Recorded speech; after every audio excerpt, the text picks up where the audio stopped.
Pasti sih, pasti. Jadi gue itu mungkin gue adalah orang yang make money-nya itu bukan dari investment. Oke. Maksudnya main income gue adalah dari kerja, dari bisnis. Tapi gue percaya kalau misalnya kita melakukan investasi, kita tuh bisa.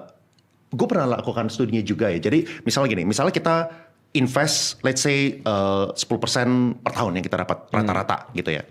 Ini gue lupa persis angkanya, tapi secara prinsip itu benar. Secara prinsip adalah kalau misalnya kita kerja selama 15 tahun atau 20 tahun, misalnya uangnya kita kumpulin misalnya 1,5 M gitu misalnya. Tapi kalau misalnya kita dapat 10% per tahun, kita bisa dapat misalnya 3 M gitu misalnya. Secara prinsip, again dari angkanya kurang benar, tapi secara prinsip itu bisa lebih besar. Artinya apa? Artinya kalau misalnya kita itu kerja, misalnya kita kerja 9 jam sehari, kita dapat 1,5 M dalam waktu 20 tahun gitu ya.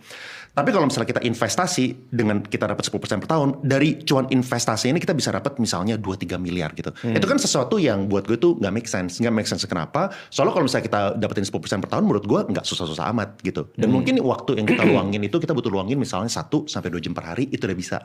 Jadi dari segi waktu, kita luangin waktu itu adalah 1 jam atau 2 jam per hari. Tapi dari segi outcome-nya, at the end of the day, setelah jangka panjang, itu jauh lebih besar. Oke. Dari segi total porto gitu kan. Itu makanya